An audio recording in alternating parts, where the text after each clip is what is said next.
Isa na namang Pogo na patuloy na nag-ooperate sa kabila ng Pogo ban ang ni-raid sa Pasay. At ayon sa isang senador, may bagong style ng pagre-recruit ngayon sa mga Pogo worker gamit ang social media. Saksi, si Salima Refran. Nasaan yung may-ari? Yung business permit. Sino ang nagmamanis dito sa Kasama ang mga opisyal ng lokal na pamahalaan ng Pasay. Stand, everybody. Stand up. Pinatupad ng mga otoridad ang mission order ng LGU laban sa 5 palapag ng condo building na ito sa Macapagal Boulevard. Wala nang lisensya at business permit mula sa LGU. Dati pa umano itong Pogo na nagpatuloy ng operasyon. We receive an intelligence report na merong nag-ooperate ng Pogo. Nasa 500 mga dayuhan at ilang Pilipinong nadatnan sa iba't ibang kwarto. May mga Chinese, Vietnamese, Koreans at Malaysians.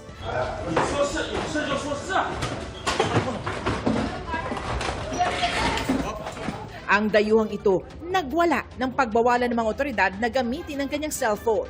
Agad siyang inaresto. Them cannot speak English and need to translate for them. Ang mga dayuhang ito naman nahuli nang magtanggang tumakas sa fire exit ng gusali.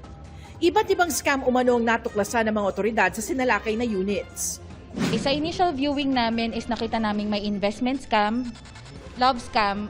Dito sa ikasampung palapag ng sinalakay na gusali ay nakakita nitong bulto-bultong mga local SIM cards. Ang mga ito ginagamit para dito, mga text blasters na nagpadala ng mga mensahe na ginagamit raw sa panggoyo. Nakakita pa ang DOJ Office of Cybercrime ng mga pinapadalang mga amounts o mga halaga gamit ang mga local e-wallets. Indikasyon raw ito na hindi lamang mga dayuhan kundi maging mga Pilipino kasama sa mga nabibiktima.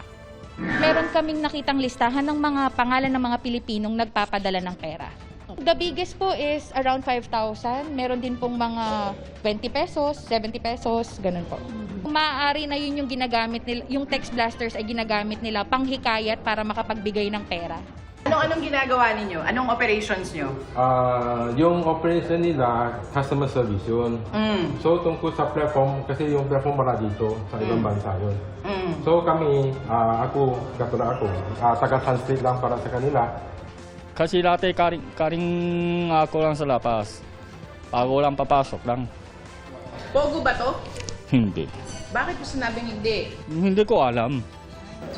Dahil sa mga paglabag, maglalabas ng closure order ang lokal na pamahalaan.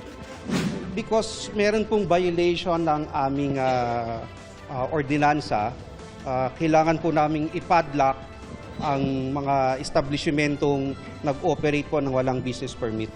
Obviously, itong grupo ng mga magpupugo na ito, talagang harap-harapan na binabastos na yung batas natin. Na masyado na silang garapal. Despite na may closure order na sila from PAGCOR, nag-ooperate pa rin sila ng full blast. Ayon kay Senadora Risa Ontiveros, may lumulutang na bagong paraan para makapag-recruit ang ilang Pogo. Mga kunong travel ads sa simula, pero sa mag-signify ng interest, parang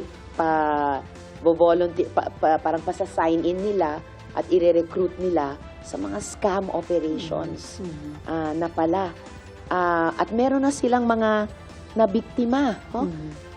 May 12 mga Pilipino naghihintay pang ma-rescue sa Myanmar. Yung at least isa sa kanila ni-rape ng Chinese boss. Ang PAGCOR katuwang na rin daw sa laban kontra sa mga scam hub. Every week ngayon, umiikot pa rin po ang PAGCOR team para siguraduhin yung mga dating pinanggalingan nitong mga ito ay sarado na. Para sa GMA Integrated News, ako si Salima Refran, ang inyong saksi. Mga kapuso, maging una sa saksi. Mag-subscribe sa GMA Integrated News sa YouTube para sa iba't ibang balita.